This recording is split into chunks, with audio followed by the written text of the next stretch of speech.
Bumper stickers. Trash cans. Your turn. Everyone's seen them. Some have them. Lately, I've been more seeing them than having them. This is a weird way to start. I don't know what I'm doing. It's like you're writing like a TED Talk or paper.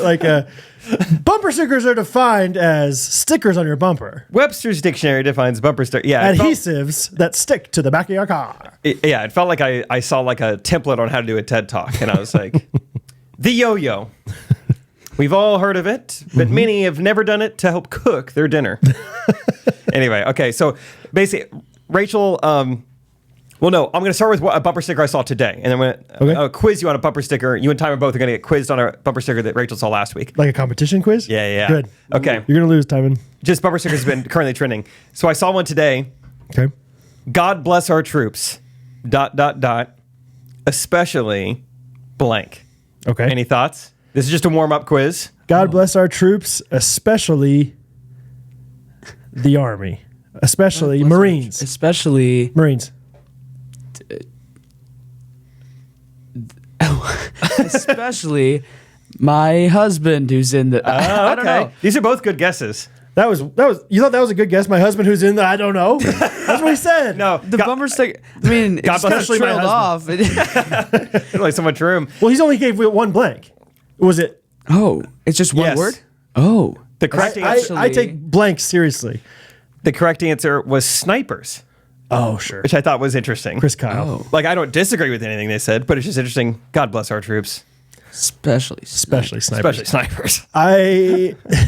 I love those like surely that person has a sniper in their family, right? I guess so. I love those like super specific ones, like like remember back in the day, it was always like Facebook targeted ads, and it was always like Dave University, and it was like buy this shirt. Yes. Dave University established 1988. The Jake Club or whatever. Yeah, you're right. Yeah, like Yes. somebody, some Facebook ad figured out exactly who to give that to. It's like, look, we've got sniper school hoodies. We've got my husband is a sniper ball caps. Right. And Sniper, I hardly know her, coffee mugs. and God bless our troops, ... especially snipers bumper stickers. Yeah. If Got you a want hat that this. says, especially my husband who's... That one did not sell.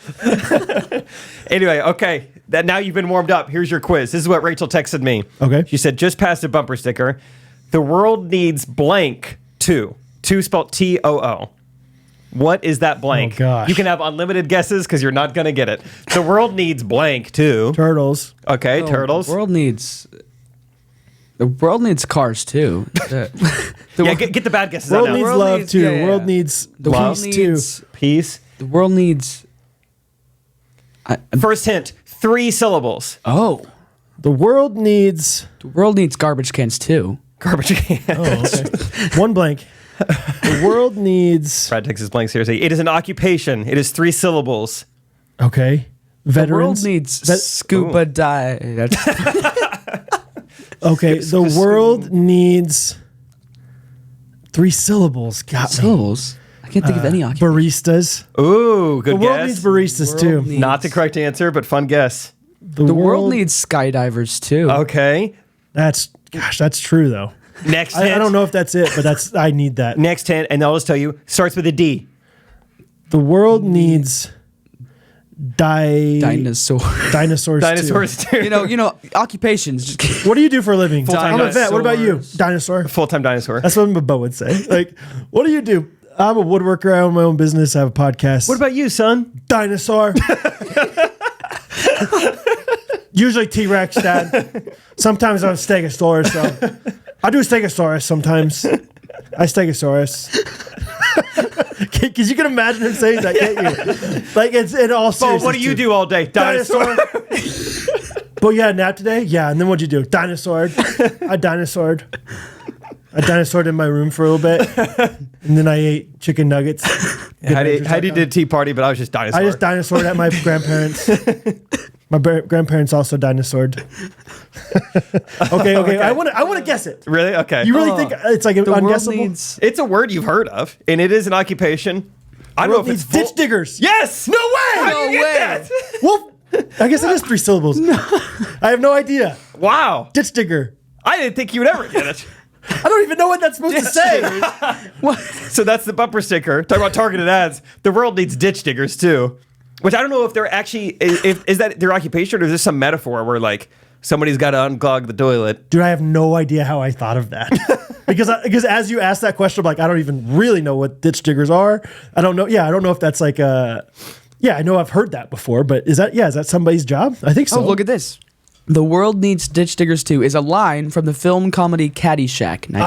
Oh, we're idiots probably. You run a comedy golf channel and you don't know that? I'm getting a call right now. Should I ask this person? Yes. Hey, Stu. Yo, Jake the Rake, what are you doing? I'm actually I'm recording a podcast right now, but I wanted everyone to hear your voice because you always answer so enthusiastically. Am I on live? You are. Say hi to everybody. Hey, what's up, Spotify, iTunes Music? Don't forget to like and subscribe. Yeah. Love that you're still throwing out iTunes. You still using iTunes? No, I switched from Apple Music to Spotify long ago. Good for you. I went with them for a while when I was in youth ministry because they actually had the edited versions of songs. Oh. But then you just said ministry and didn't care anymore. Yeah. Screw that. And their curated playlists are just hot garbage. They're like 50 playlists with the same 400 songs on them, and I didn't like any of those 400 songs, so I don't want 50 playlists of 400 songs.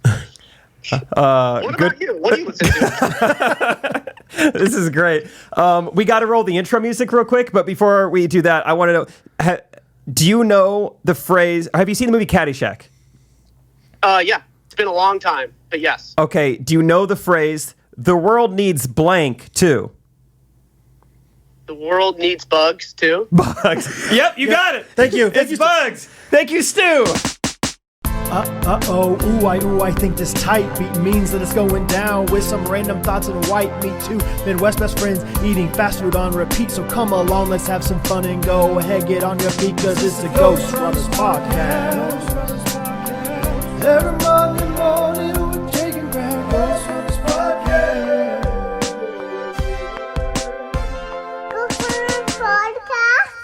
We're back, another Wednesday episode. It's a Wednesday on a Wednesday. That was a fun start. It was fun. Good. Just we proved that we don't know the movie Caddyshack. And Stu called. That's my friend. We only communicate leaving each other voicemails. Yeah. And so it's rare for us to actually answer the phone, but it's good to hear from him. They're voicemails. I always assumed voice memos. No, they're like, I don't know why we don't just do voice memos, but it's always been, honestly, probably because this has been going on since 2014. So I think it was before you had voice memos on your phone. So that's probably why. And they're like long voicemails usually, right? You get cut off. I think it used to be 4 minutes, but something has changed either with the iPhone or T-Mobile, something. Now it's only 3. Bummer. Well, you don't think. Talk about hot garbage. Is it inflation's fault? 7%. Wednesday episode. Wednesday on a Wednesday. We got some wins of the week.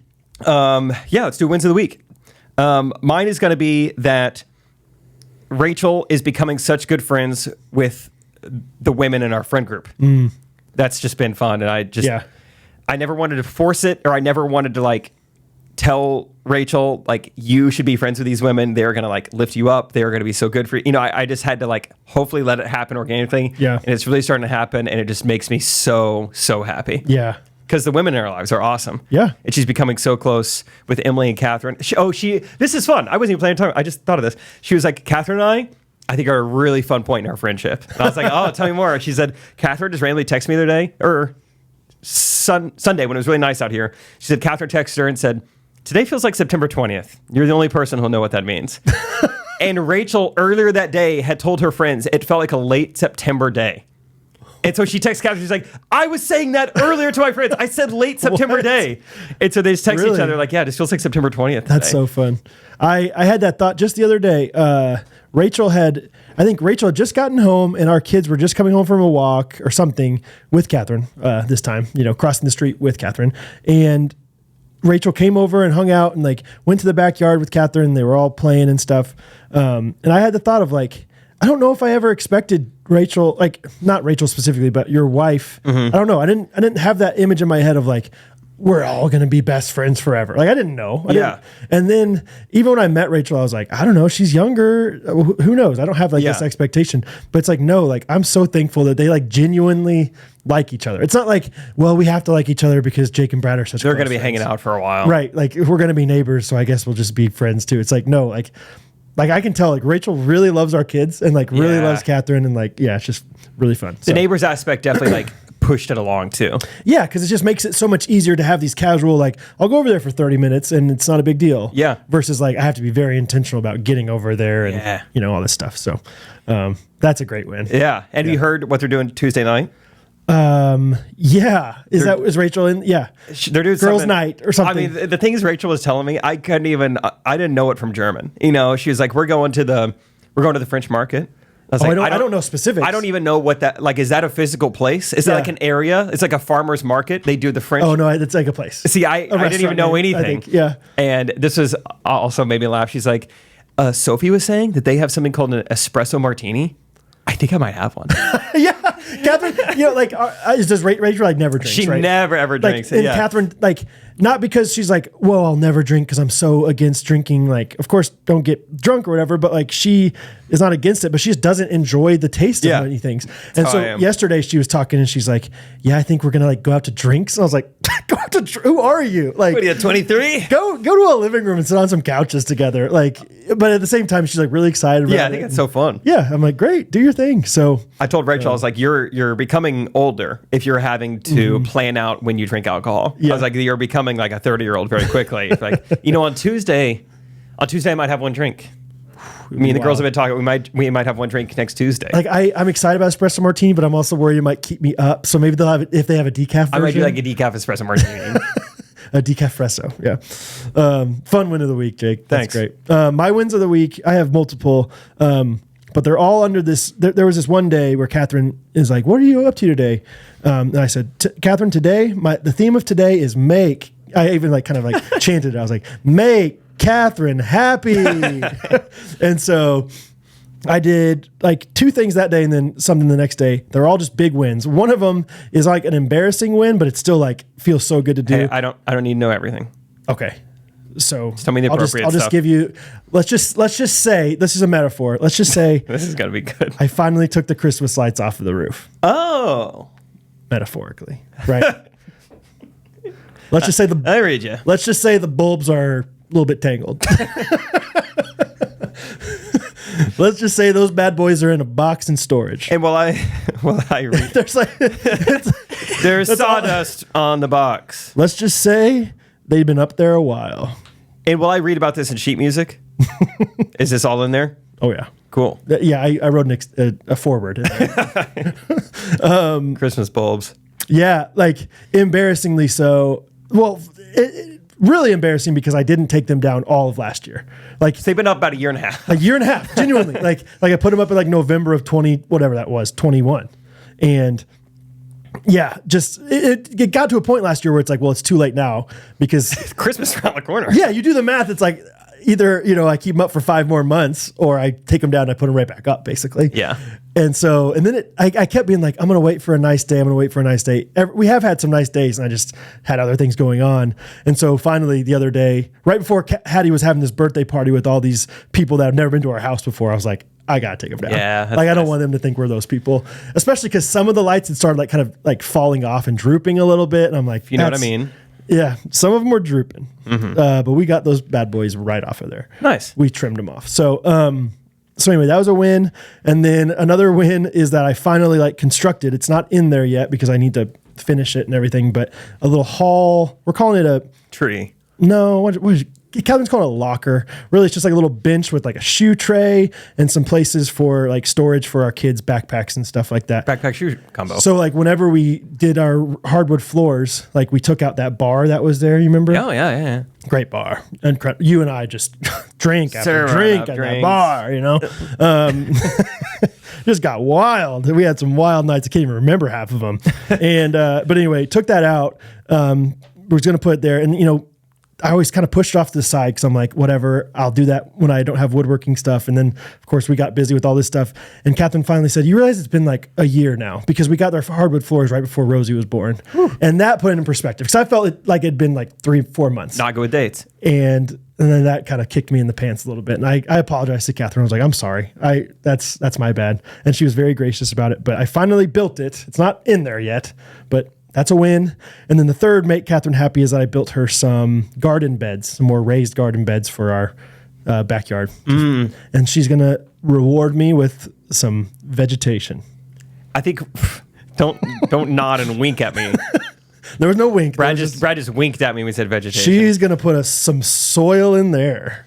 Rachel got Hattie for her birthday a full-on gardening kit. Yes. So I don't know where Hattie's going to do her gardening. You're She's new pumped. Yeah. there, here, but Both. She would love it. maybe both. So Garden all over the street. make Catherine happy. That is fun. Yeah.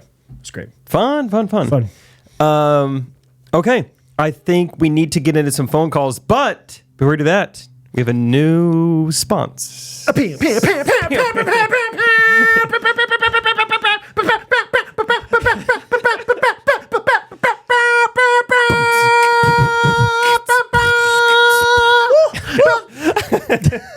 That was probably plenty. But yeah, they're once again, it's Ghosties sponsoring us. Comes from within. Yes. It's very fun. It is a videography company. So Probably like a super old school, like not trying to become current with the times, right? yeah, probably shoot on film. No, They're they're cool. evolved. They're new. They're called Evolve Videography. They're great. We've met these guys. They're ghosties. They came to F12. I think one of them was one of the guys. I've told this story before, but they're like, can you sign my phone case? And Isaac had already signed it. I was like, this is crazy. This is crazy. Isaac signing phone cases. What are we doing here? Yeah. But no, they're awesome. They're two brothers, and they were at F12. We also saw them today at the Chiefs Parade. Yep. Which is fun. And anyway, yeah, they do wedding videography. So I know not everyone who listens to this is in wedding video, is doing a wedding, but I think like 95% of you guys right now listening are planning a wedding. Yeah. Are engaged. Yeah. Or know somebody who is. Or know someone who is. Yeah. So, when the time comes, whether it's right now, whether it's 6 months from now, whenever it's time for you to get married or someone in your life is getting married, tell them to hit up Evolve Videography. Evolve Videography. They're based out of Kansas, central Kansas, but they'll travel anywhere. They'll go anywhere. I mean anywhere. Yeah. If you want to check them out, it's just go to their Instagram, evolve_videography. The link will be in the description of all this. But yeah, and for those of you out there maybe thinking about doing videography, you absolutely should do it. It's one of the only things I'm prioritizing in my own wedding that I want to do. Hiring a videographer. Yeah. Sorry, I'm not doing it myself. Yeah. But there was a time where I was doing wedding video, and a bride came back to me and said, hey, I know initially we said we wanted you to do it, but I think we're going to go with a bigger budget on our flowers, and so we're going to have to scrap the wedding video. Pish posh! Say straight up, it was pish posh is what it was. They straight up didn't have video. They didn't, Pish posh! They didn't have a way to remember this day for the rest of their lives. Pish posh! But they had nicer flowers that last, 4 days. Pish posh! So prioritize the things in your wedding. They're going to last forever. Get yourself a wedding video from Evolve Videography. Yeah. They look at their stuff on Instagram. They are legit. They do it right. They know what it's like to make quality video that's going to last. And yeah, it's one of those things. We didn't do a videographer for our wedding, and I regret it immensely. Not because we were trying to get better flowers, but because it wasn't as big of a thing back in the day. Now it's like, man, I would love to have some great video of our experiences back then. So check them out. So don't have pish posh in your life. Don't pish posh. Go to evolve_videography on Instagram. Check them out. Tell them you're a ghostie. Tell them the ghostie. I was going to say, yeah, because that's the thing. Just ghosties helping ghosties. So you're a cool. Ghostrunners listener at your wedding. Have Ghostrunners film it. Oh, it'd be so cool. So freaking cool. Yeah, it'd be so cool, dude. Awesome. Thanks, Evolve Videography, Jensen and Tyler. Check them out. All right. With that said, we're going to get into our second installment ever of Ghost Stories. Yeah, baby. Brad, tell them all about it. Yeah, so it's pooping in public is the theme this week. So we just asked people on our website, ghostrunners.life/interact, hey, give us some stories. And our best friend, Scott, siphoned through the pooping in public stories. He picked out some that he thought were the best. We're going to call him. We're going to hear from him. So we haven't heard any of the stories yet. We're excited to hear from him. I haven't seen this. I haven't heard this. Haven't read this. So we got some great ones. Thanks to everyone who submitted some stories for us. And let's do it. Let's hear from the ghosties. Ghost stories. Pooping in public. Hello, this is Dr. Ben Miller. Oh, wow. Dr. Ben Miller. That is cool. What a way to start. Hey, is this Ghostrunners? You bet your bottom dollar it is, Dr. Ben Miller. Oh, holy smokes, man! I'll be honest. So I'll get like some emergency calls and stuff like that, or like a bunch of salespeople, and so I was expecting your call, but I wasn't sure. But I'll tell y'all what, I am a little nervous. Don't be nervous. You put out your first name real quick there, or first and last name, so there's no anonymity here. How can we make you less nervous? Can we tell you something? Jake, tell them that secret that you just told me last night that you haven't told anybody else. Oh, Rachel's a guy. Yeah. Oh my gosh. Oh my goodness. Wow. See? Now do you feel better? That's a shocker. I bet you feel better now. Yeah. I do. That makes me feel a whole lot better. Nowadays, you just never know. I didn't check, and this is what I get. I didn't check. Didn't get under the hood. Yeah. First of all, tell us where you're calling from, and then also like just how you got into Ghostrunners, how long you've been listening. Yeah, so I currently live in Albany, Georgia, which is South Georgia. Okay. My wife actually is currently still really big into Ghostrunners, and she kind of got me involved. Sweet. Really, like within 6 months ago. Okay. Cool. I'm more of a late joiner, to be honest, relative to a lot of other people I've talked to. But it's a great show. I really enjoy. I know you guys get this compliment a lot, but it's really a wholesome podcast. I've gotten into a little bit of some other podcasts, and it's like, man, I kind of just feel gross after listening to it. But sure.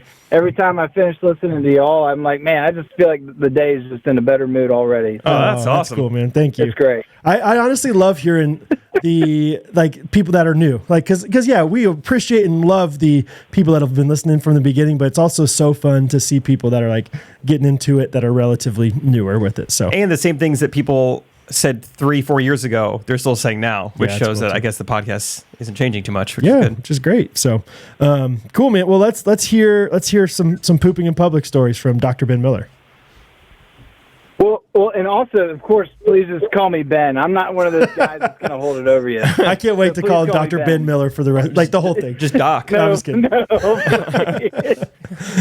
Okay. All right, Ben. All right. But anyway, so I'll be honest. Like I've had this story for a while, but I only keep it in my back pocket for my closest friends because it's also very embarrassing. But when I got home, Courtney, my wife, she was giggling, and I was like, "What are you giggling about?" And she said, "I just signed you up to do that." Like, she signed you up. Oh, it's awesome. I like Courtney a lot. And she was so thrilled. Yeah.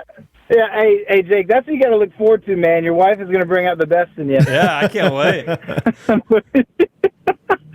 So anyway, she was like, you got to tell this story. And I'm like, oh, man, okay. So, and not only that, for many, many people I don't even know. So anyway, I'll get started. So kind of like to prologue this, me and my wife, well, now wife at the time, we were just dating. We were maybe a couple months in to dating.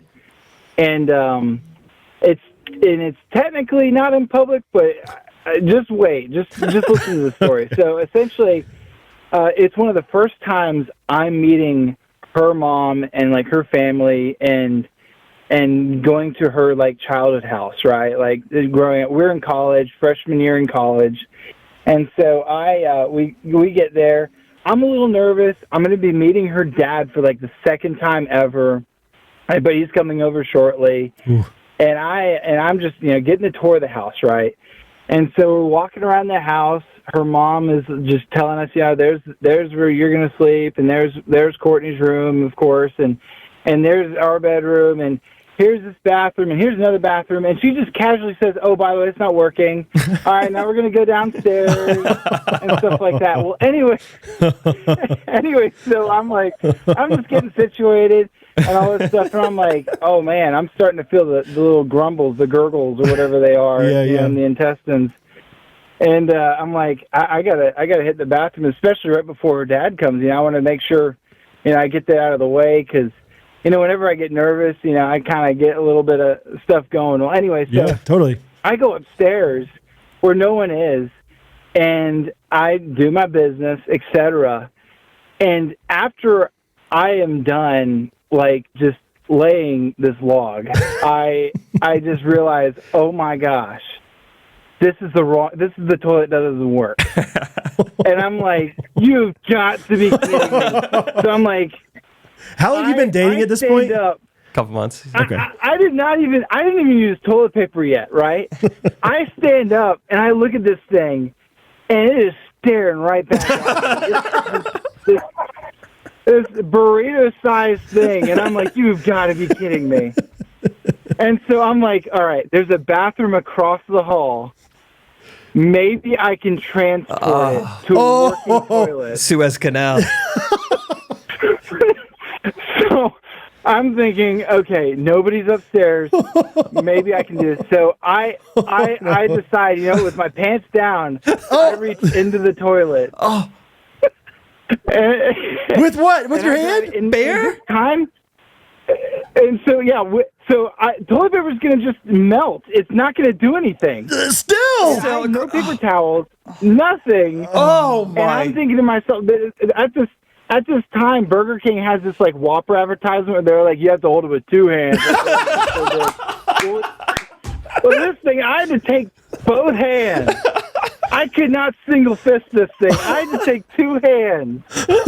And I had to just gently, with my pants around my ankles, I look out in the hallway. This thing is like, I feel the water dripping a little bit already under the floor. I look, I just inch my way into the other bathroom. I drop it into the other toilet, flush. Then the toilet clogs. No! And I'm like, you've got to be kidding me.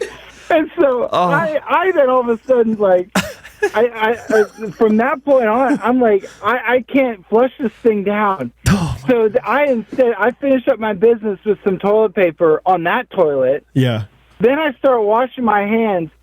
I washed my hands 3 times. I could not get the smell off. I could not do it. And I'm like, I just got to this girlfriend I'm really crazy about's house, and I'm already doing this. Oh my God. I can't believe this. So I washed my hands like 3 times. Everything else is going okay now, except the toilet's clogged with a bunch of toilet paper. And the other toilet, I haven't even... Anyway, so I get everything cleaned up. And then Courtney, she's like, Ben, my dad's down here. Come meet him. Like, what is wrong with you? And I'm like, Courtney, I need to shower. Just a minute! Everything was just... And she's like, what are you talking about? You've known about this. I'm like, Courtney, I need to shower. So I take a shower, get all cleaned up. The turd is still in the toilet. I can't do anything. And then I go downstairs and shake her dad's hand. And I'm like, you have no idea what I just went through. I didn't say that, of course. That's what I was thinking. It's a firm grip you have there, son. His hand just held. No way. So anyway, and then afterwards, I had to get the plunger and try to discreetly go back upstairs to unclog the toilet. Yeah, job's not done. It was so embarrassing. And did you were able to? I finally got it all resolved. I think I had to break it up or something, but it was just like, come on, man.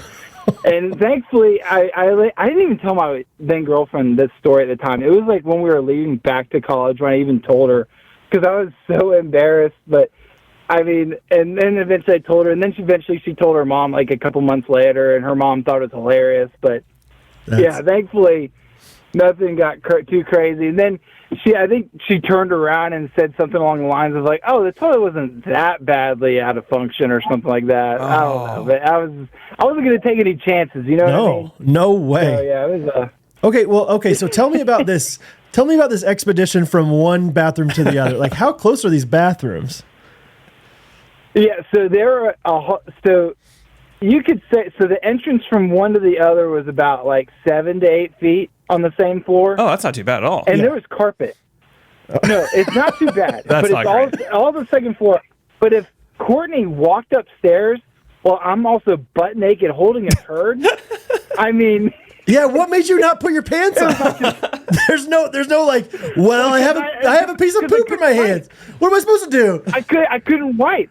Yeah, oh, I couldn't sure. wipe because the toilet wasn't working. I'd still put them up. I didn't want to leave all that toilet paper there. Yeah. Oh my goodness. And then surely you didn't get like a clean grasp on that thing from the first toilet. First time. There were still some remnants in there. Is that fair? Yeah. I honestly, I think it was so well compacted. I think it was good. Okay. Honestly. Without a trace. Yeah. It's out of there. That's amazing. Good for you. Yeah. Man. Oh man. Wow. I appreciate that. Oh, That man. is- Yeah. It was. I told some friends that. Yeah. If you can get it, also like if you tell it in person, you can get real animated with the grass. Honestly. I mean, the fact that you needed two hands is wild. Wild. Just. Yeah. I don't know if we have any man. like animators listening to the podcast, but that story deserves its own like cartoon animation for like what you had to go through. Yeah. And like Leave and Brad and I's reactions to like everything we heard there. That like deserves its own like cartoon. That is amazing. Man, I'm glad y'all could benefit from that. And, you know, too, just with the whole lightheartedness of it, hopefully that helps make someone else's day too. But yeah, I had no idea I'd be telling that story to anyone in public. I thought that was going to be my back pocket story, but hopefully that's I mean, I totally understand. Yeah, I it was mean, great. meeting the in-laws is one of the more nerve-wracking things. I mean, it doesn't sound like, I guess this was your second time meeting them, but still, like, being at their house, like, all those dynamics are hilarious. Like, that story is funny no matter when, like, if that happened to you tomorrow at your in-laws, that's funny. Yeah. But the fact that it happened the first time you were at their house, I mean, and the fact that you, I understand, like, when you gotta go, but, like, so often I'd be like, I can't do this right now, right? Like, my girlfriend's gonna know I just pooped. Like, I don't know. Like, the fact that you had to go that bad, and then that happened, and then she's like, I need you to come down here, and you're like, not now, sweetie. Yeah, it's so awesome. yeah. Wow. Oh man, yeah. It really is so great. I could see why Courtney signed you up because that is a phenomenal story. Shout out Courtney. Yeah, shout out to her. She's awesome, man. Awesome. Yeah. Well, thank you, man. Well, thanks for calling in. Yeah, I'm pumped to meet you, and we're just so thankful that you shared the story, dude. Thanks, Doc. Yeah, Doc. That's the old Absolutely, Doc. yeah. All right. You have a good day, man. We'll talk to you soon. That's something else. That was a good one. Anything ever happened like that? Do you remember anything when you first met Rachel's family? Well, I think I told the story on the podcast kind of recently. It was Remind me? not the first time that we ever hung out necessarily, but probably still only 3 months into dating her. We went on vacation together with her family. And I was even like, I feel very comfortable with her, but I still don't even want to poop in the same house. I'm going to the separate trailer to do this. And then that's when they didn't have a plunger and it got clogged. And That's right. Scavenger hunt. That's right. Yes, of course.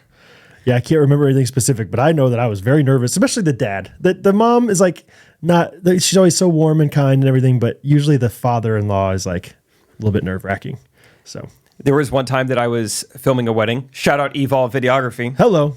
And I was staying at a house in Arkansas because the wedding was very nearby there. That house was a Kanakuk family that I knew because they all sent all their daughters through K-West and we were friends. Yeah. Isaac also dated one of their daughters, which I don't remember when in the timeline this happened. I don't know if he was dating them before or after. He must have dated them after. I think it was after because you told this story to me. Like, oh, dude, I have a hilarious. I've been to that house. Have you been? To No, that house? no. You said you've been. To that house. Sorry. No, Anyway, I've never been to their house, but it's like a huge mansion of a house, right? Yeah. So, yeah, it just kind of makes it extra funny. Isaac dates one of their daughters like a year later. But anyway, they let me stay in their house because the wedding is kind of in the middle of nowhere, but it's nearby this house. And staying there the night before, I have to go to the bathroom. And I clogged their toilet. And There's a house full of girls. There's no plungers in sight. No. And I didn't know what to do. So I went into the closet of the girl that Isaac would later date and took out a metal hanger and then kind of like rewired it. Deconstructed that and then bad used boy. that to, deconstruct. Yeah, that's a good word for it. And then didn't you like put the hanger in? Then I put the hanger in like a trash bag, Yeah. like a Target bag. And then I can't remember if it was in the middle of the night or very early the next morning. Something to like not raise suspicion. And then threw it in the dumpster. I love it. See, It that's sucked. That's the thing. Like if I'm at my in-laws' house, like, I mean, now I'm fine going any time of the day, literally any time. But back in the day, it was like, I'm only going to go right before I take a shower. Like, because then you can have the shower. Like, I don't on know what he really did in there. Yeah, exactly. So cool. Well, thanks to Ben, Dr. Ben Miller. If you're in Georgia, hit him up for some dental work. Albany. Yeah. Cool. Cool. On to the next. All right. Ghost stories. Pooping in public. Hello? What's up, dude? Thanks for joining us. Can you just give us your name, where you're calling from, and just how you got connected to us? Yes. So my name is Josh Willis. I'm calling from Dallas, Texas. Specifically, I'm currently in a phone booth at my office in Dallas, Texas. But I got connected to the Ghostrunners podcast. Jake and I used to work at Kanakuk together way back in the day, and Brad was also helped out with Kansas City K-Life when I was a wee little high school lad, and I thought Brad up there strumming his guitar was just the coolest thing ever. So keep going. I've been Jake and Brad's fan for a long time, and long-time listener, first-time poop story share. Love it, dude. Yeah, thanks for calling in. I was just saying off the recording, like we saw Josh Willis's name and I was like, yeah, we're gonna call him for sure. Like we need to hear this. So okay, so pooping in public, we don't know much more about the story than that. So just go ahead and tell us your story and we'll react after we hear it. Yeah, so I'll preface the story with a couple important details. One, this happened when I was, I believe, a junior in high school. So I'm about 11 years clean. I haven't done this since for anyone else listening. About 11 years clean. So that's an important story. But as you guys know, maybe you know this, but a big thing for high schoolers to do is you hang out in, you like to hang out in parking lots of like Quick Trip and McDonald's. So there's some important backstory to this, this was my first time hanging out with this girl. I had met her in a McDonald's parking lot. She went to a different high school than I did. I went to a small private school. She went to a big public school one. I met her and I was just smitten. Like I was head over heels. I was like, this girl is cool. She was new to town. She just moved to Kansas City from somewhere else. And I was head over heels. I wanted to be with this girl. I wanted to be around her. And so found a way to get her number, asked her on a date. I didn't ask her on a date because I'm in high school and I don't know how to ask girls on dates. But I texted her. I'm like, hey, would you want to hang out sometime? She's like, yeah, sure. So I'm like, yes, I'm in. So I planned this whole day. I'm like, it's in the summer. I have basketball practice later that day. So I'm like, I'm going to go pick her up in the afternoon. We're going to go to Petland and play with puppies. Then we're going to go to Sonic, get some happy hour drinks, and hang out. And then I'll take her back. I'll drop her off at her house. And then I'll go to basketball practice. It'll be great. So I wake up that morning. It's a great, beautiful day in Kansas City. And I go to make myself some lunch, as a high schooler does the first thing when he wakes up because he sleeps until like noon. Yeah. So I go to make myself some lunch, and an important note about me is that hot dogs are one of my favorite foods. So I go to eat some hot dogs for lunch, and I grab some out of the fridge, put them in the microwave, heat them up, eat those hot dogs for lunch. That part will come back into play later on in the story. Okay. Anyways, eat that, get ready to go, and then I get in my car to go pick her up. And as I'm on my way to go pick her up, my stomach starts feeling a little funky. I think it's probably just the nervous tooth. It's probably not a big deal, but I'm like, this isn't good. I'll power through it. I'm so excited to hang out with this girl. It doesn't matter. Probably just nervous. I pick her up. We go to play at Petland. We're playing with the puppies. I mean, things are going great. I feel like she's eating out of the palm of my hand. Not actually, but turns out that was just the puppy. Because, I'm just being smooth. I'm working my game with the puppies. She's laughing. We're having fun. All the while slowly but surely, my stomach just starts to feel worse and worse. We're going to go through. We leave Petland. We go to Sonic, and you guys. This is out on 151st and Antioch in Kansas City. You guys probably know this Petland and Sonic. I know that's way far out from your neck of the woods, but you guys probably know the area. Anyway, so we leave Petland. We go to Sonic, and it's happy hour, so we get Ocean Waters, and I'm like, let's get some popcorn chicken and these things. My stomach feels terrible at this point. I can the idea of actually eating some popcorn chicken is like the worst thing ever. So why'd you suggest that? Impress this girl. Yeah, you thought that would be impressive? Oh, I suggest it for sure. I'm like, yeah, get whatever you want. I'm trying to flex and be like, yeah, get whatever you want. I've got my debit card that my dad gives me $50 allowance every month. It's happy hour. I can buy whatever I want. So we get the drinks, and my stomach is feeling really, really rough. But I'm like, I just got to get through. We're gonna make it through. It's gonna be totally fine. I eat maybe one popcorn chicken nugget. She's a couple. We leave, we go back, we park in front of her house, about to drop her off, and luckily it's a pretty nice day in Kansas City, so I kind of have the windows cracked, but I'm sitting in the driver's seat, she's in the passenger seat, and I'm like, oh my gosh, like my stomach hurts so bad, I have to fart. Like I've been holding it for so long, I have to fart. Oh, no. And so I'm like leaned against the driver's seat window. I think you guys can picture it, like kind of leaned up, looking at her. And so I try and like shift myself, lift up on one cheek a little bit. Yeah. So the vibration doesn't make the noise. So minimizing all risk of there being any sound. Yeah. It was a big gamble, but I was like, I have to do it. So I lift up on one cheek, unclench, and all of a sudden I just feel something come out. I'm like, oh no, that's not good. That is not good. But I try to play it really cool. So I pull up my left arm, look at my watch, take a big inhale in to try and sniff. Sure enough, it smells like poop. Oh, no. Absolute poop. And so I'm just like, I'm scrambling, and I'm trying to play it cool. I didn't want to let her know that I just pooped. I'm like, that's like one thing, like, I know that much about my game. Yeah, like if I poop, I'm not going to, like, tell the girl. Like, that's one thing I've lived by. No.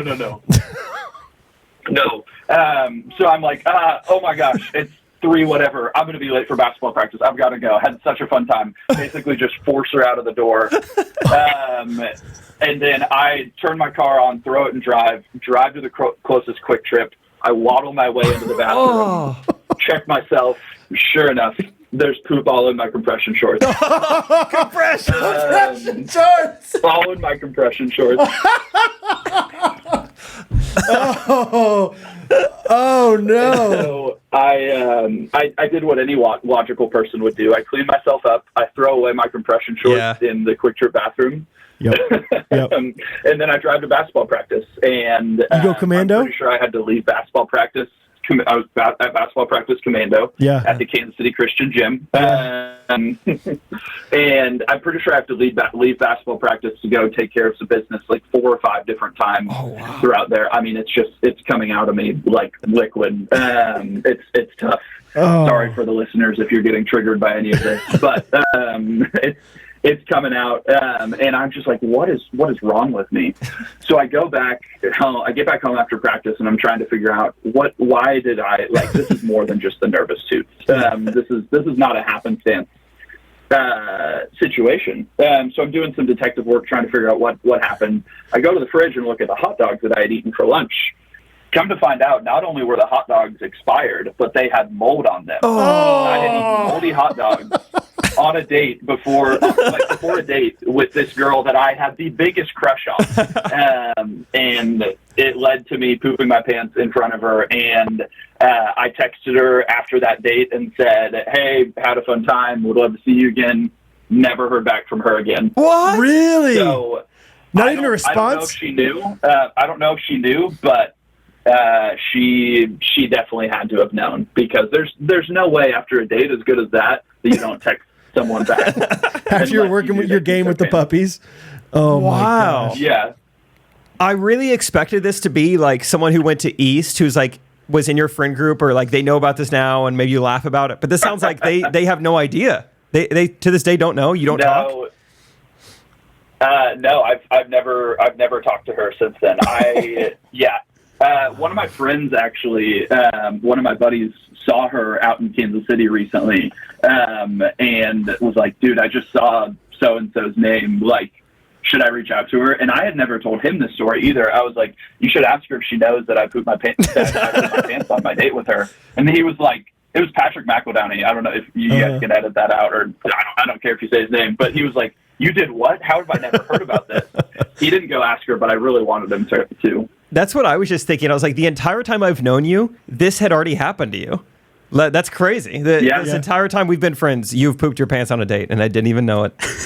Wow. I feel like I've told this story to a lot of people, so I'm surprised I haven't. I've told it at camp. Wow. To people. I'm surprised I haven't told it to you. I'm glad this is how I heard it first. And honestly, I kind of want to get in touch with the girl and not tell her why she should listen to this episode, but just like, hey, you should listen to the Ghostrunners.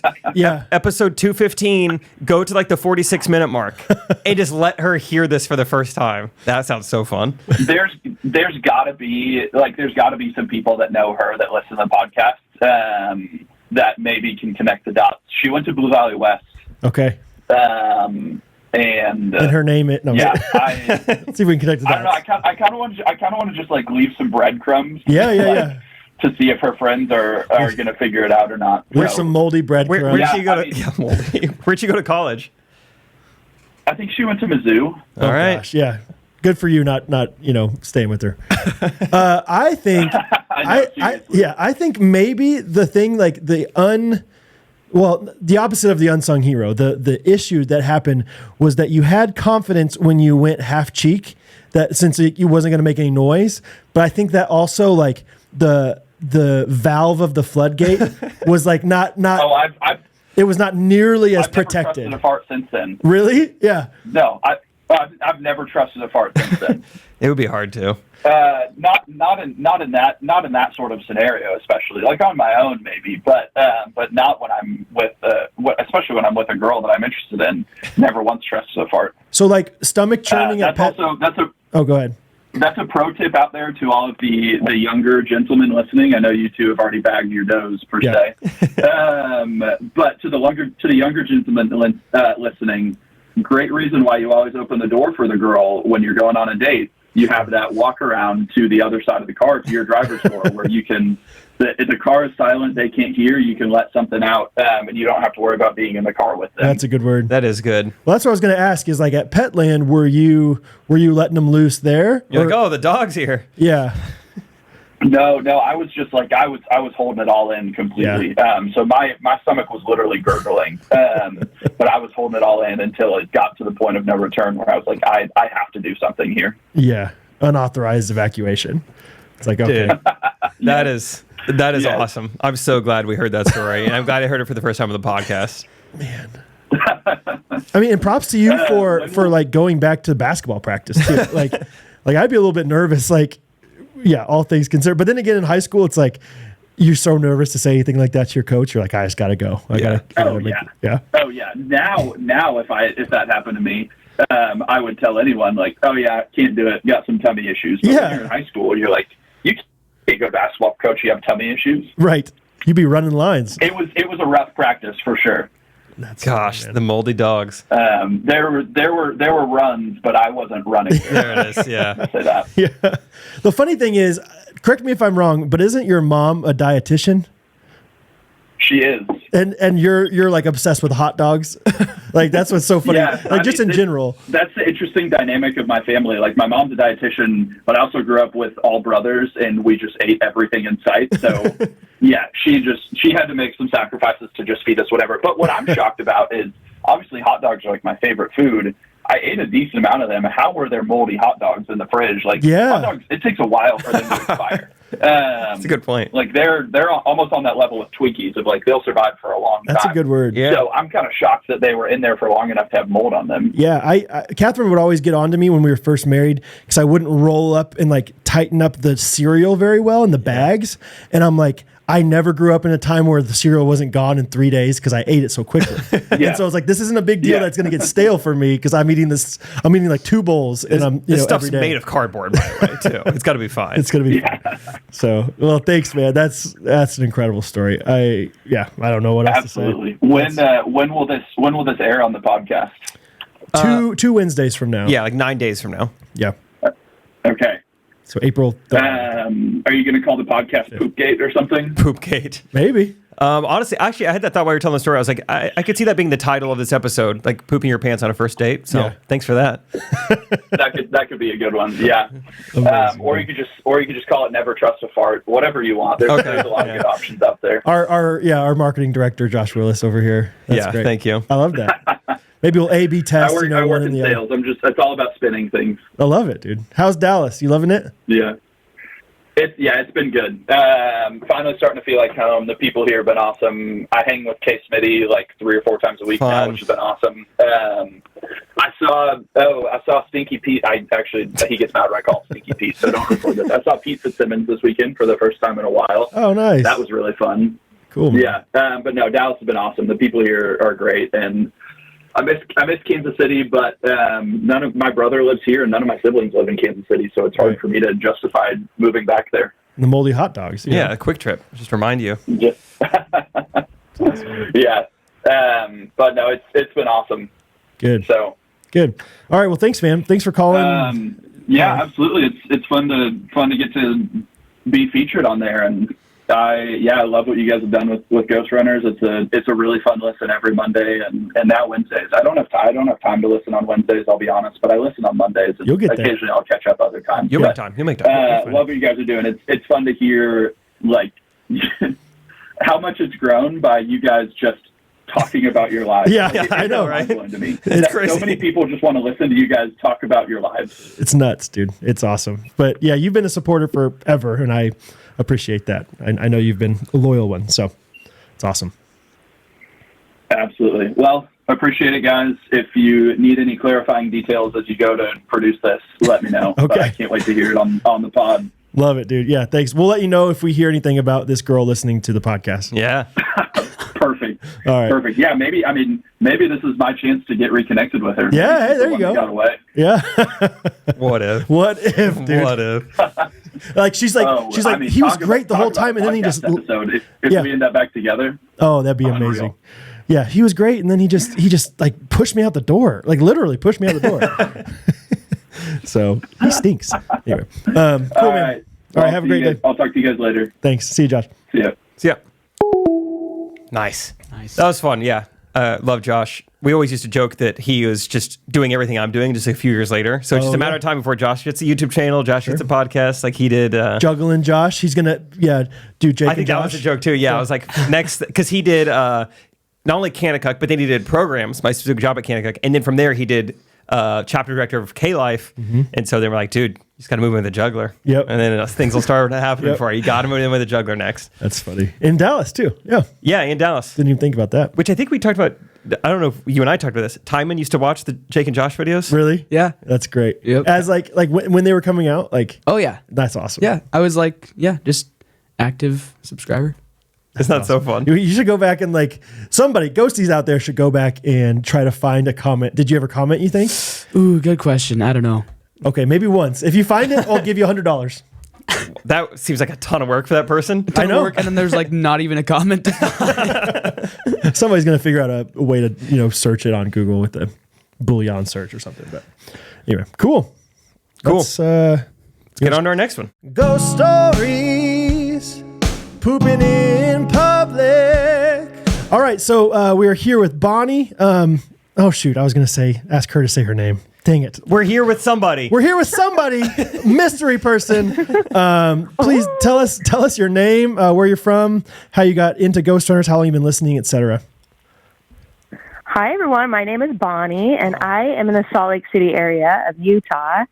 And I've been a Ghostrunner since 2019. I had seen a couple of Trey's viral videos, and there Jake was, so I followed both at the same time, and Jake said he was starting a podcast, so here I am. Awesome. A few years later. That's pretty cool. That is Still cool. loving it. Thank you for listening for so long. Yeah. Okay, so the topic this week is pooping in public, and actually, so Bonnie, we don't know the story at all. We actually had Scott look at all these stories, and he chose your story. So if you can imagine, Scott was dying laughing in his cubicle to the story, But we don't know it. I was wondering how the screening process was. Yes. Like what that entailed. So Yeah. I'm glad it was Scott. Yeah, it was definitely Scott. So tell us your story. Okay, I'm naming this story. Deposit at the credit union exceeds maximum limit. I like it. Everyone needs to name their story from now on. Yes. And you guys, let me tell you, before I get started, I'm going to need, like, at the end, I'm going to need you to let me tell you some redeeming qualities of myself. So people can maybe remember me that way. We'll see. Instead of this We'll way. see if you get redeeming opportunities. Okay. So set the scene. I'm about 20, 21. So this is over 10 years ago. And I'm working at a small local credit union, and I'm working at the main branch in what they called the call center, which was really like 3 people in a back room, telling people their balances when they called in. Okay. Telling people they needed to return their red box if they didn't want to be charged for it anymore. Okay. And it's worth mentioning that there was 2 levels of this credit union. So the main level was the lobby and everything like that. They had a bathroom on the main level that was for customers only. And then they had a bathroom upstairs for employees only. And it was like their corporate offices up there or whatever.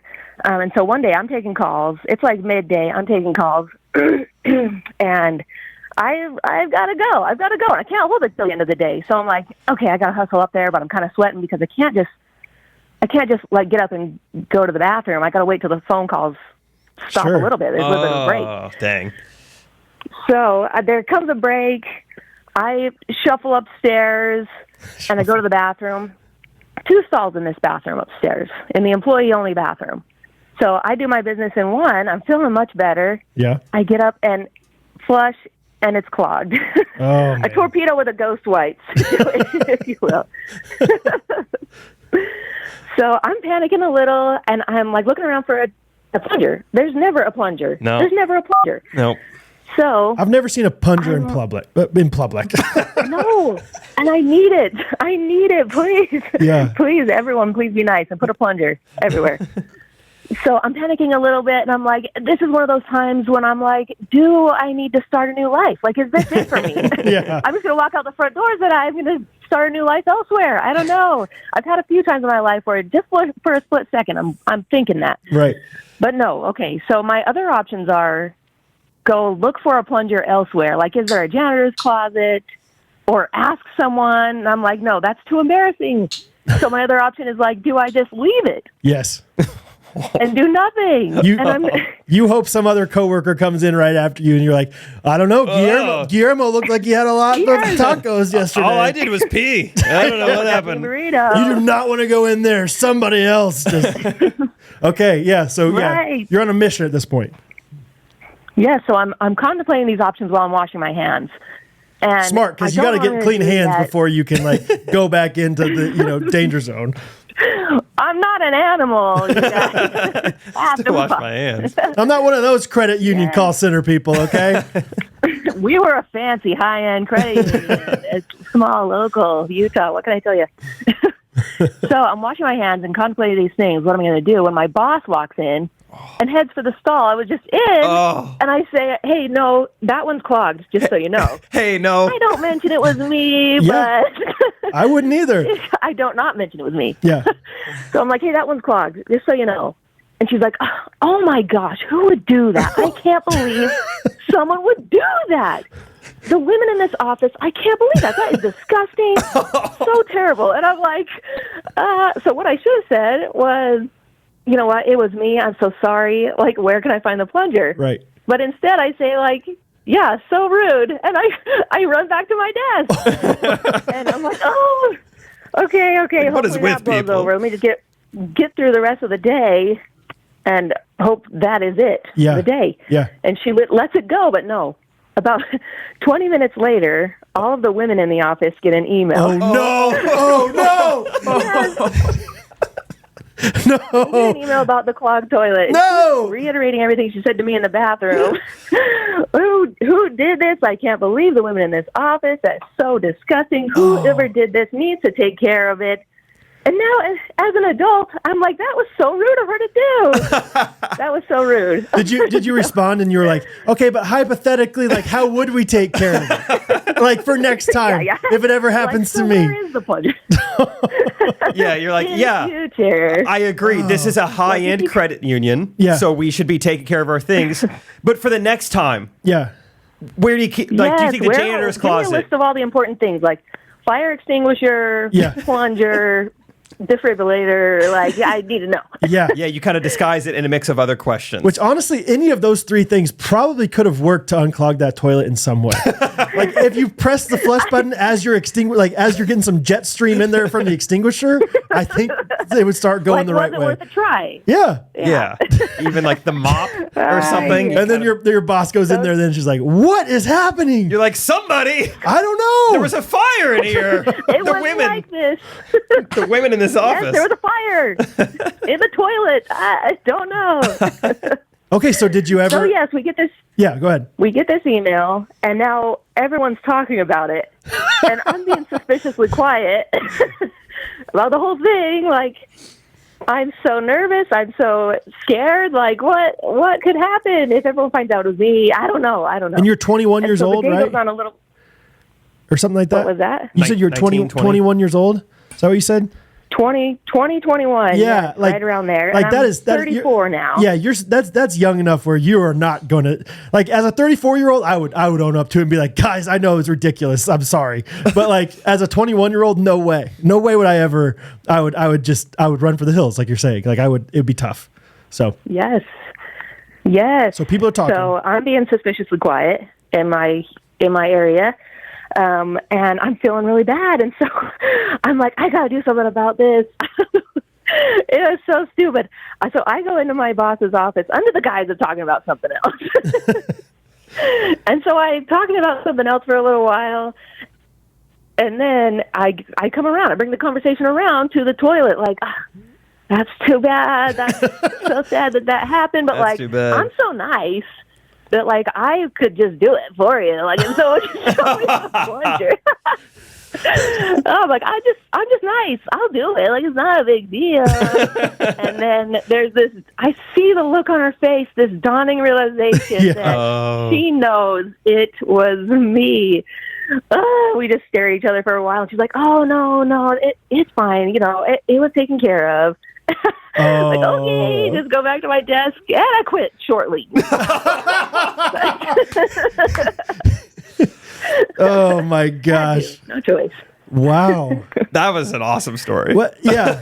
So like you admitted it, or you didn't admit it. You never like formally said anything, but you could just tell like there's like this look on both of our faces that we both understand what's going on here, and we know what we've done.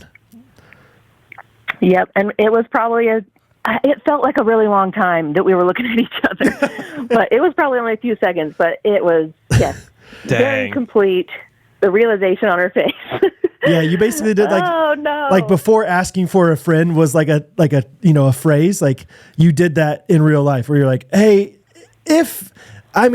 I'll go ahead and clean it up for whoever, for a friend. I think one of my friends admitted to it. I'm not going to say which one it is. I'm not going to say which one, but one of them admitted to it, and I promised her I wouldn't say anything, but like I'll go ahead and clean it for her. I don't want to rat her out, though. Yeah. But that's not to bring it up. That's not to bring it up to anybody. Whoever you're thinking it might be. She doesn't get embarrassed. Yeah. Whoever you're thinking it might be, let's just say it was definitely her, and she does not want you to talk to her about it or let her, that It was her. It was actually her. At this point in your life, like, were you dating someone? Were you married? Like, did you have someone to go home to like talk about what had happened, or do you tell friends, tell parents? Who did you like tell about this? I told no one. Yes, I was dating someone very seriously, and we got married. He's the best, but I did not tell anybody. Mum's the word. And ghosties, don't tell anybody. Don't go to your credit unions in Utah and tell everybody. Don't go check and investigate the toilets at the credit union to see what happened. Wow, this is your first time telling the story, is what you're saying. This is a Ghosty exclusive. Yes, I told my husband a while ago. I mean, years ago, but no, I did not tell him that day. I was like, wow. Great day at work. Nothing happened. Nothing exciting. Yeah, nothing. I could never. Yeah, good deposits today. Yeah. What about you? It was a blast, honestly. It Dude, yes, there was exceeded maximum limit. That's a credit union. Yeah, there was this one customer. She just couldn't get it through her head. We couldn't get through to her. Yeah. We took the plunge, and I don't know anything else. So that's awesome. I love that you've kept it in almost exclusively this entire time. That's awesome, Bonnie. You're a very good storyteller. That was really great. Oh, well, thank you. It's a pleasure to be here and to talk to you guys. I appreciate the podcast. Thank That you. is awesome. Like, I'm trying to imagine me, like, I've been listening to a podcast for 4 years. I love this podcast. I actually get to be on it. Yeah. But with the stipulation, I have to tell the most embarrassing story that's ever happened. That I haven't really told anybody. Yeah. Very few people know, and I'm going to tell a million people this week. I know. You guys owe me. Okay, all the ghosties owe me something. That's right. They owe me some good stuff. Everyone better bring some good stories to the table. Okay, yeah. That's I have right. a few embarrassing things that I've done that, yes, I'm like, do I need to leave town? Do I need to start over? Bonnie, are you still in the Salt Lake area? Yes. Okay, yes. fun. I think Trey and I will hopefully be coming there this fall, and it'd be fun to meet you and meet your Awesome. husband. I came to your show when you were here last. Oh, Fun. good. Well, now I don't feel bad And it forcing was you to really, come. really great. Okay, cool. Well, thanks for coming. Yeah, hope to see you at another one. Fun. Good deal. Yes, thank you guys. Have a good one. Thanks for calling, Bonnie. Yeah, you are the best. We appreciate you. You will for sure be on next. I guess 2 Wednesdays from now. Yes. You'll be on that episode. Okay. Awesome. Thank you. I Have a will good be day. cringing. Oh yeah, you did great. You did awesome. You did awesome. All right. Thanks so much, Bonnie. All right. We'll talk to you later. All right. Bye. Bye bye. That's great. She was a great story. Can you imagine, because it's one thing to walk out of the room and go tell your boss. It's another thing to be You didn't even have time. You didn't have time to react. Your hands still she was washing them, but she had blood on her hands, metaphorically. Yeah. And the woman was right there, and she was already frustrated before she even said anything. Well, no, she did say something, didn't she? She said, "Don't go in there." Somebody. Yeah. I think the lesson is, if you're in this exact same scenario, you cannot leave the stall until you're done with the contemplation phase. She went up to wash her hands until you're dumped with the contemplation. until you're all dumped with it. You can't exit the stall and then what should I do about this? Think about options there. No, You gotta sit in it. Yeah. You gotta sit in it, you gotta smell it, and you gotta think it. You gotta figure out what to do. And that was probably before. Well, no, she probably had a cell phone back then, but it might have been before the time where you brought your cell phone into the stall with you. I don't know, 14, 13 years ago in Utah? Yeah, true. No way she had a cell phone. Yeah, they were still using landlines at that point. Yeah. She had her headset on still, maybe. Anyway, that was awesome. Calls. Bonnie, thank you. And let's get on to our next call. Ghost stories, pooping in public. All right, next up, we got our good friend TJ on the line. And TJ, tell everyone your name and then where you're calling from, and then tell us a fun fact. Your choice, dealer's choice. Well, my name is TJ, like you said. Okay. Short for Theodore James. Wow. But I've been TJ my whole life. How about that? That's my fun fact. My parents gave me a long name, but then they've called me a short name my whole life. Really? I'm calling from Maui, and Hawaii? I love you guys. Oh. Maui, Hawaii, yeah. Oh, okay. And I'm a big fan of you guys. I just can't say it enough. But if I'm going to be on an episode, I think I need to defend one of my friend's honors. Oh, His please. name's Ian Bishop. Please. Oh. And he ordered Chipotle on Brad's dime and has been kind of run through the mud in an unfair way. Oh, let's talk about it. Let's talk about it. Ian was bright-eyed, bushy-tailed, ready to experience his first Chipotle, and he was behind Brad in line asking Brad, what do I do? And Brad guided him and was telling him things. And so if Ian ordered extra things, it was only under Brad's tutelage. So he is not the villain. So you think I was encouraging to order extra? Well, I don't know. You didn't discourage it. And so I think, he was just learning from you. He was the sensei. You were the master. I told him you could get extra of it, whatever you want, but it will cost you more for meat and for guac and queso. And he's like, I'll take meat, guac, and queso. And then I confronted him about it, like, whoa, you're doing all this stuff. And he had no remorse, TJ. And you know it. I'm just saying, I'm just saying, it was his first time, and we all remember, well, all of us but Jake remember our first time. we're nervous. We don't know what to do. Yep.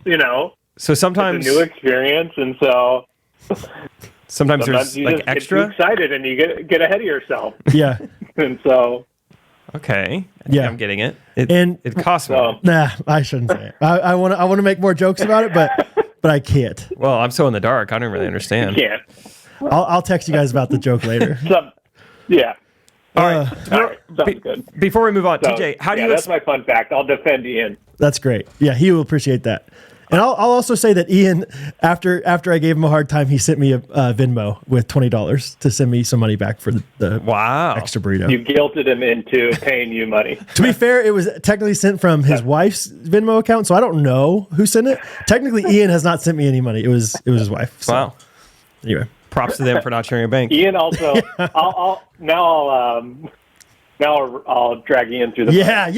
Ian, when he wants to order Starbucks, has to text his wife so she can order it because he doesn't know what drink he likes. So, Oh my What? gosh. This guy's a titan of business. It How doesn't only like some complicated Starbucks? is this Starbucks order?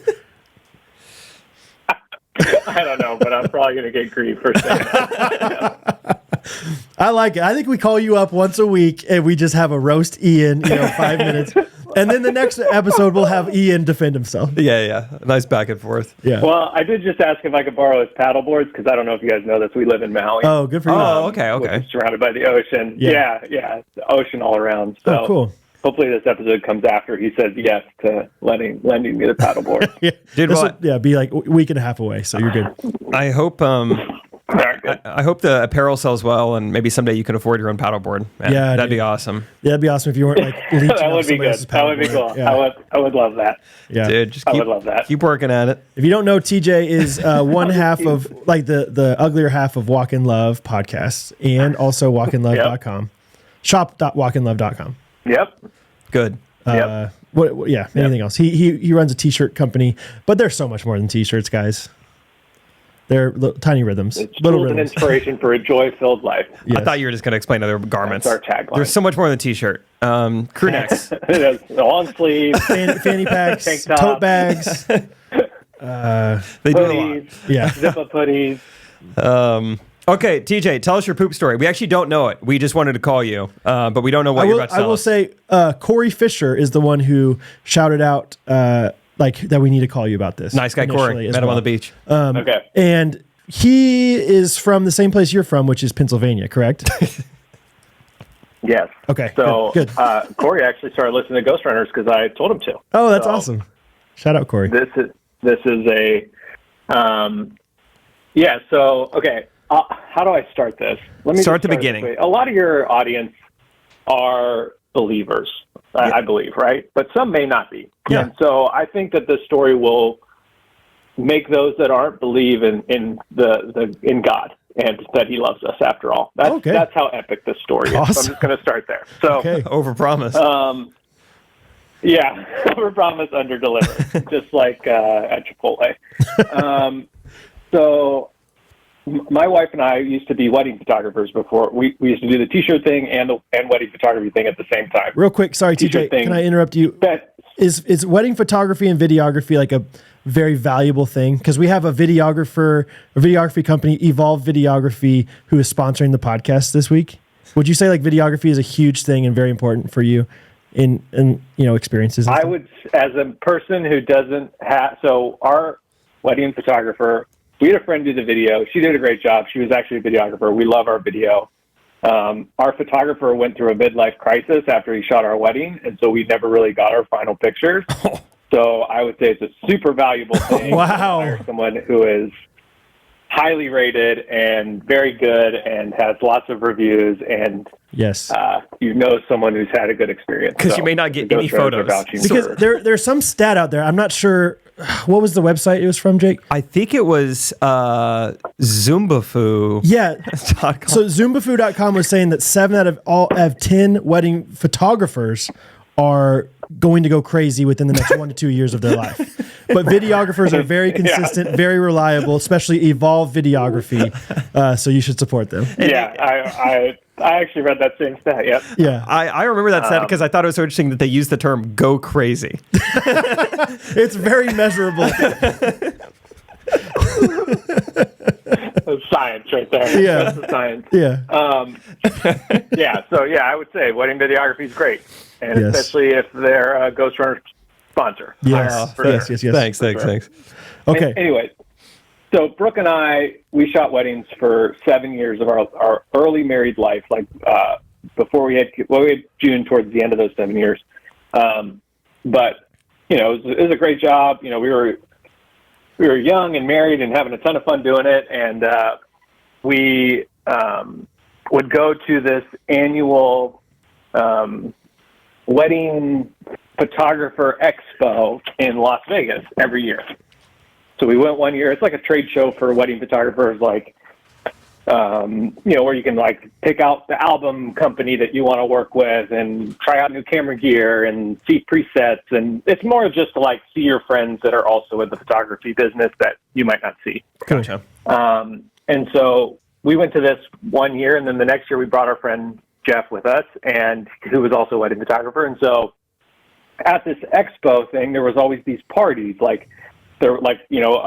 album company would host this party in Las Vegas, like at a club. And so us, you guys definitely get the clubbing vibe from Brooke and I, right? Yeah, for we're sure. Trying to put that off pretty hard. Oh yeah. Anybody from Pennsylvania, So that grew up in Pennsylvania, is like big into clubbing.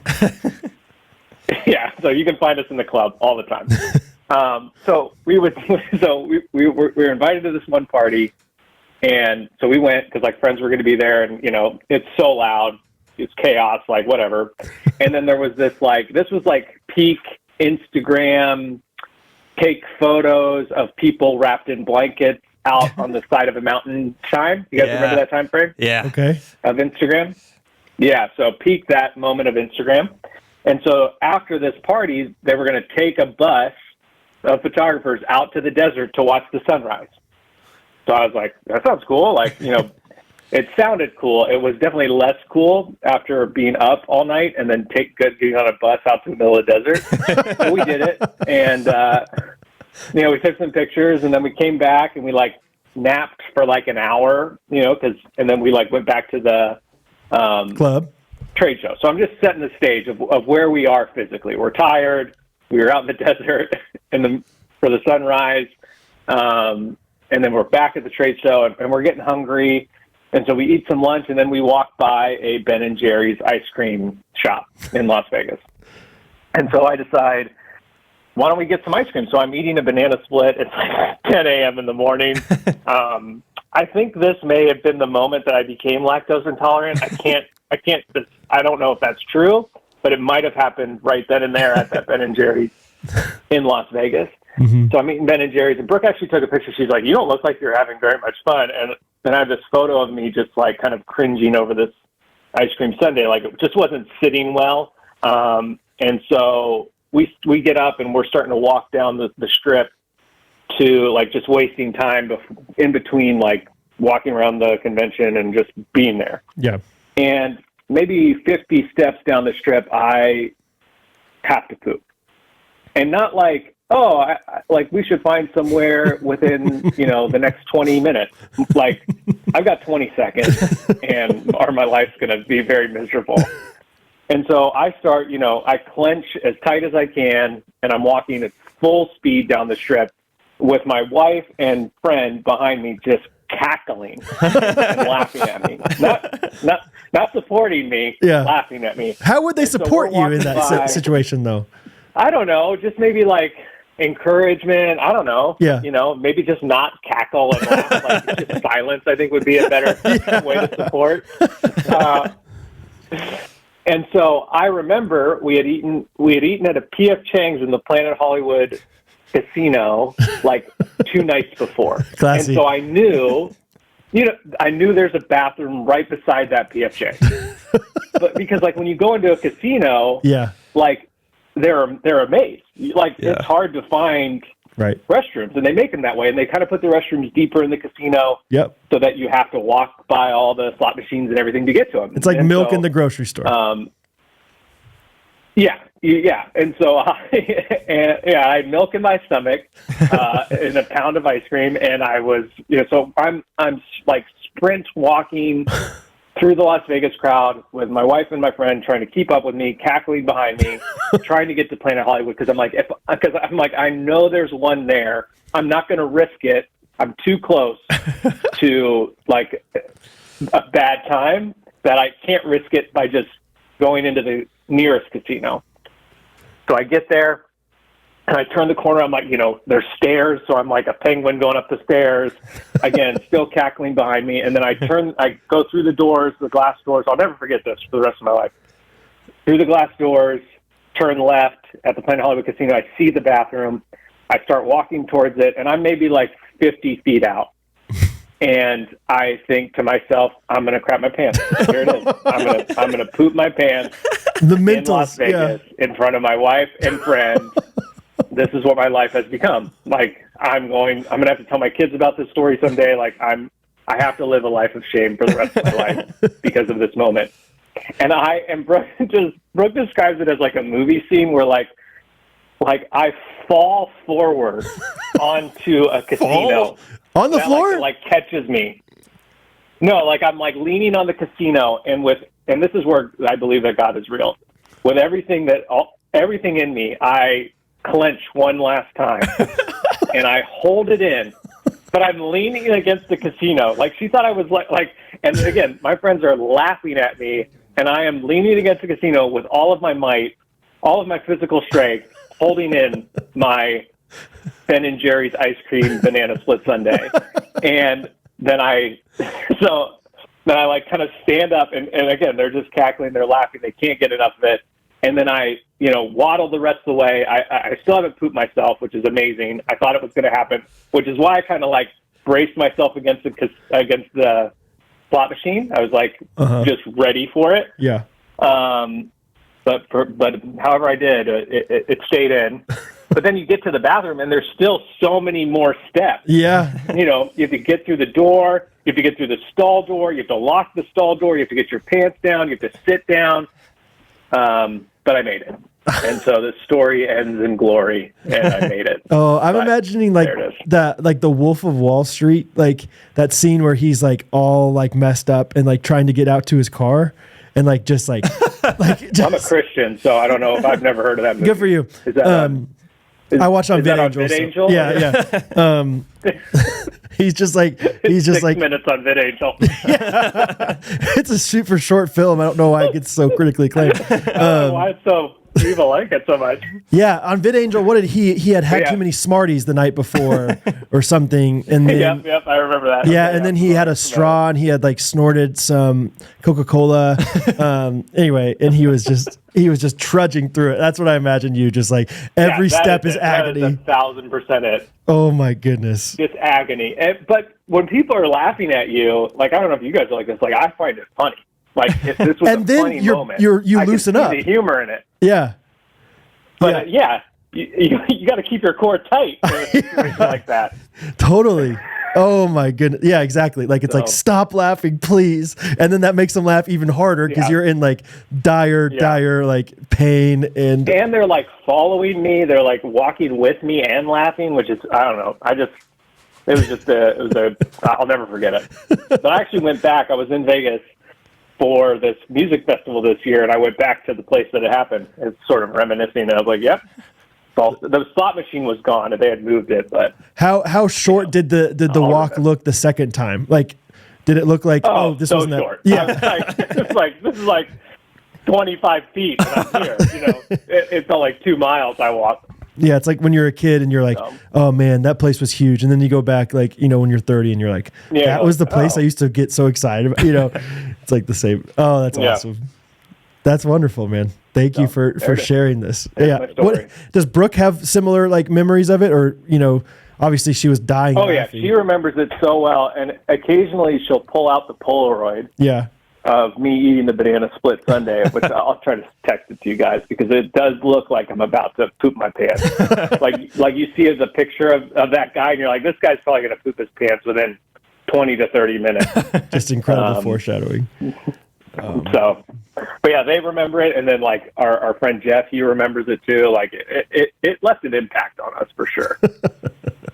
Wow, that's beautiful. Thanks for coming on the pod and sharing with us. Appreciate it. You're welcome. Also, I was going to call. Jake, just a quick question for you. How's the registry going? Are people buying you enough gifts? Oh my gosh! yeah.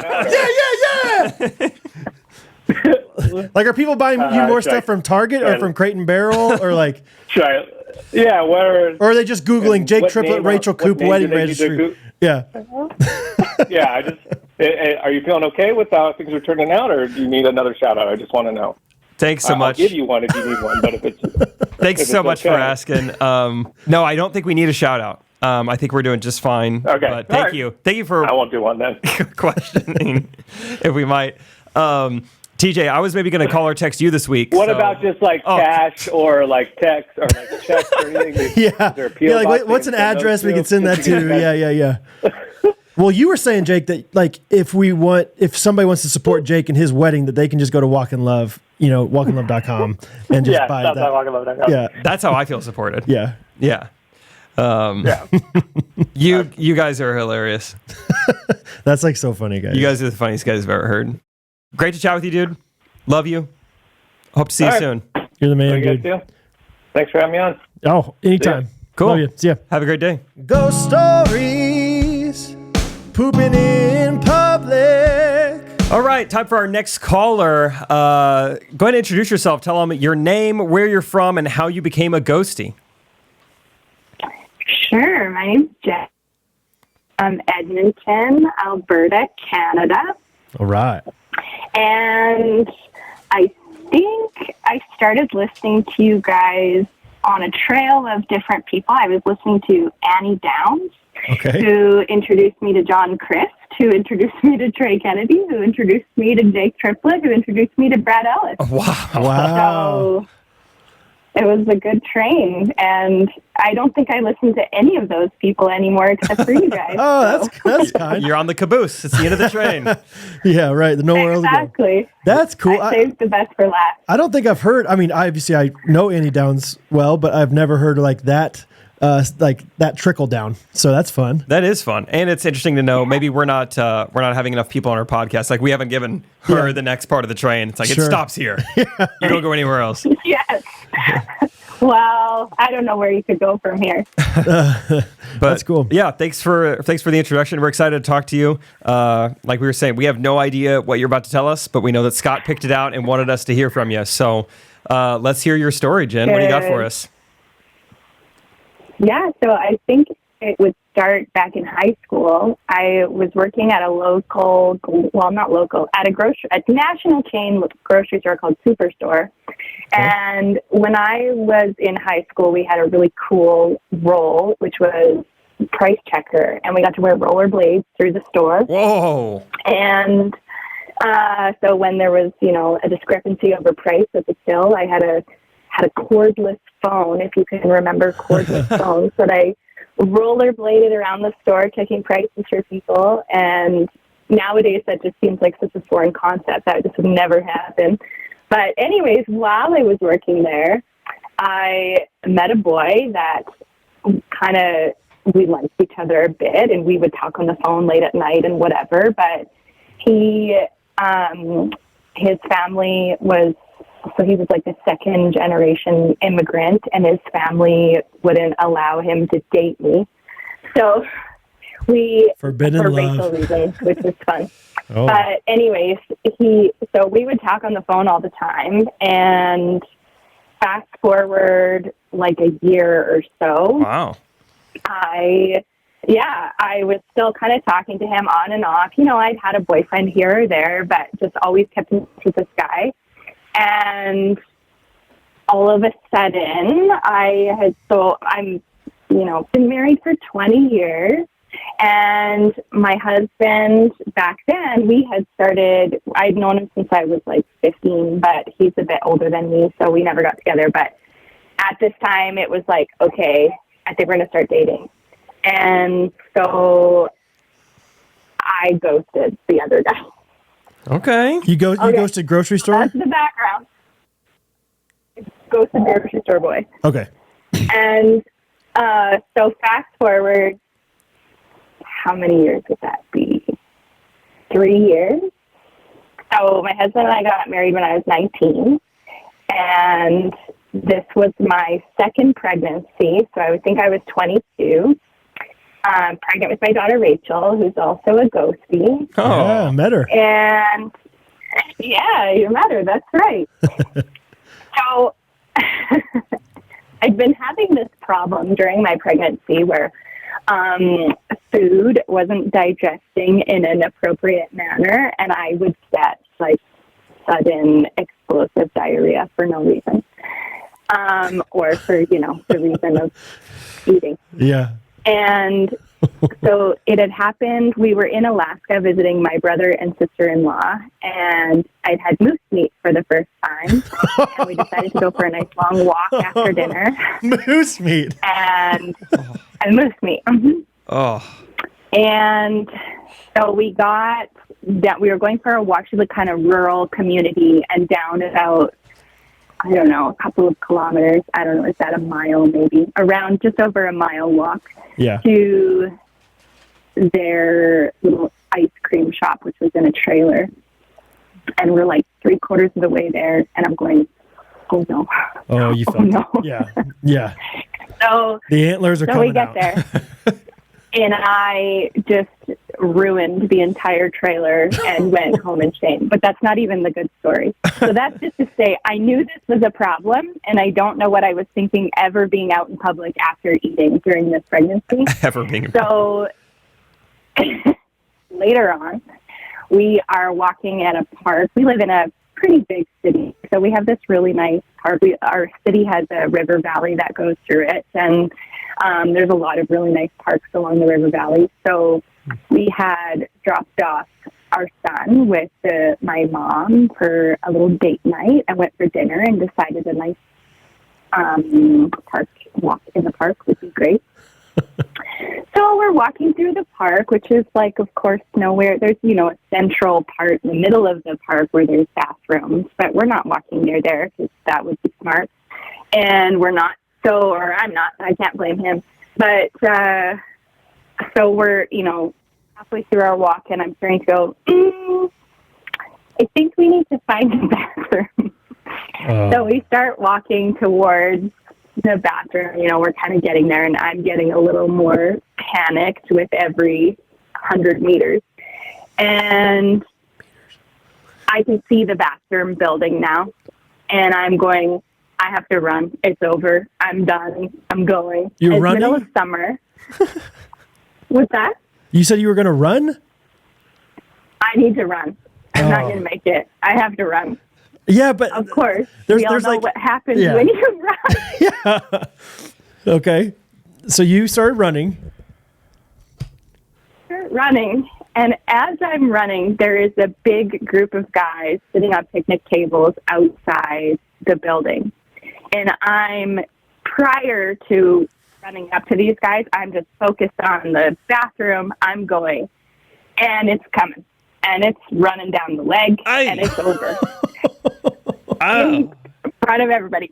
And as I'm running, I just glance at this group of guys, and this guy that I used to work with that I had ghosted 3 years earlier is locked eyes with me with this shocked expression on his face that he's seeing me. And I'm looking at him, and I just keep running. I just turn and run into the building, and he sees the whole back of me as I'm going in, which I am sure it was. So I get into the bathroom, finish. Yeah. And I'm in there, it's got to be half an hour I'm in there because they don't know what to do, because I don't have anything to wear now. I can't leave the bathroom. And other women are coming into the bathroom like, oh my God, who died in here? And I'm listening to this all from inside the stall, just like weeping, why is this my life? And hoping that whenever I finally exit here, this guy outside is not waiting for me. Oh my God. Because I don't think I was really visibly pregnant yet. She wasn't born till December, so it was still pretty early in the pregnancy. Yeah. But eventually my mom came and found my husband's gym clothes from our car and brought me something to wear in my walk of shame out of the bathroom.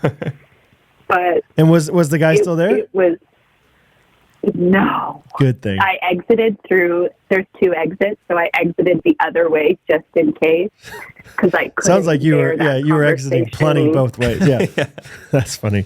Oh my! But it was goodness. just that moment of mortification where you lock eyes with somebody as diarrhea is running down your leg that you haven't seen. It was so terrible. Well, I mean, you know, the answer to this comes from the origin of the story. Is if you had rollerblades on, you would have gotten there in time. I think you wouldn't have exerted as much energy. You would have made it there quicker. You would have glided, and then you would have glided. So that is true. All of that running motion is what did it. Although it was on grass, but I was an expert rollerblader back in the day.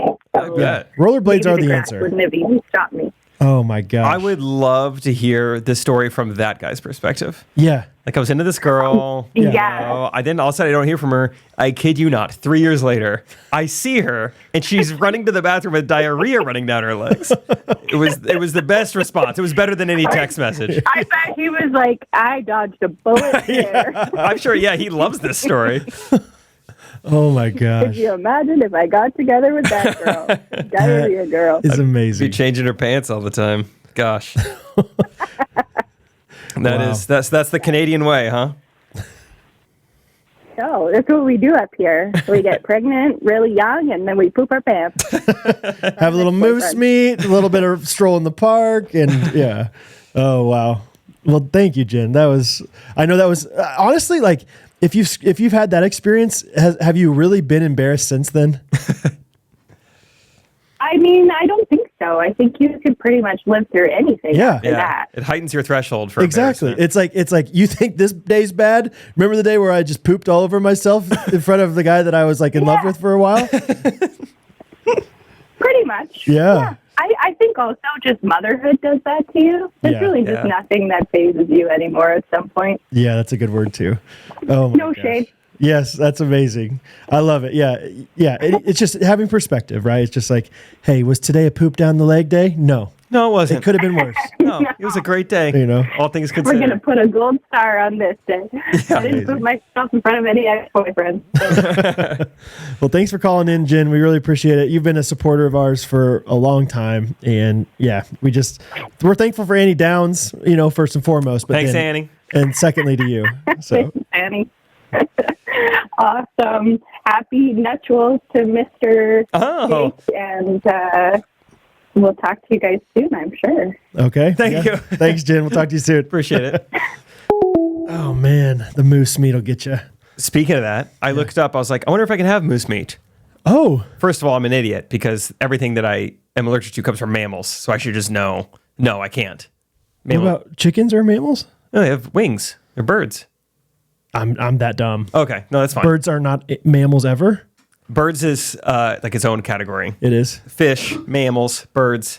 Fun. Yeah. I thought mammals were just anything that was warm-blooded. So they have to have what is it? The mammaries. Mammary. Yeah, that's really. Yeah. Mammary glands. Okay. But often have no. Is that not right? But oftentimes people with things with mammary glands have fur. Obviously, humans are different. And there's a little bit of back and forth with mammals and fish. Dolphins and sharks, and then one of those is actually a mammal. I forget which one. Dolphins, I think. Is it? It's either whales, dolphins, or sharks. Well, something's going on with one of them. I think it's dolphins. Okay. So well, you can't eat dolphins. You didn't know a chicken was a bird. So. Well, I'm not positive about the dolphins thing either. I'll be honest. Mammary glands sounded so made up. I had to look it up, and that's a thing. That's what it's called.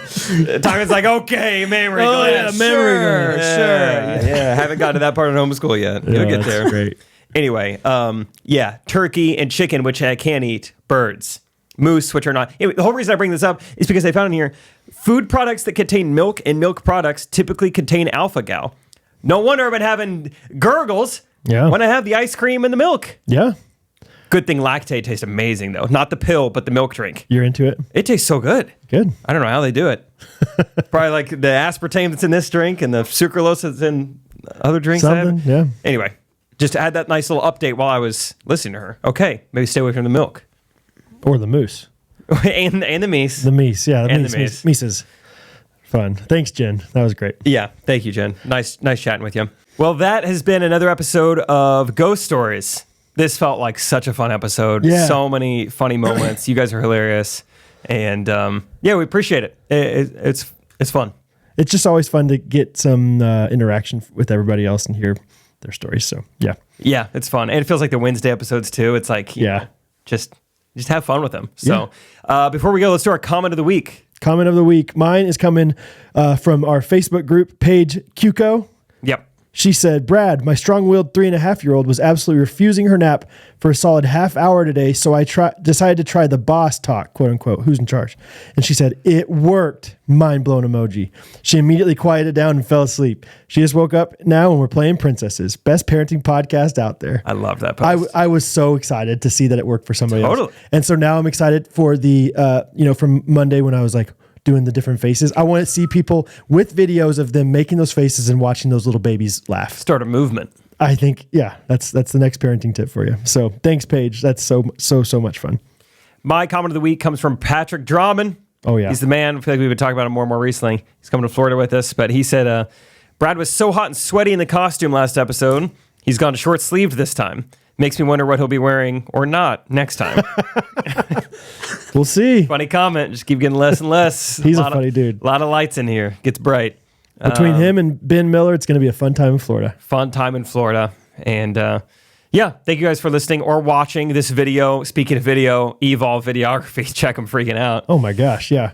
I can't imagine. I'm trying to envision a wedding. Close your eyes. Without Evolve Videography videoing it. What a waste. Oh my gosh, it'd just be a bunch of pish and a bunch of posh. Right? That's all I see. I can't imagine anything else other than pish and posh. Here's pish and here's posh. Just right in here waiting for you. So Evolve Videography, check them out. And yeah, we'll see you guys on Monday. Hope you guys have a good rest of your week. Good weekend. And yeah, see you guys Monday. Love you guys. See ya. Cool. Ghostrunners Podcast.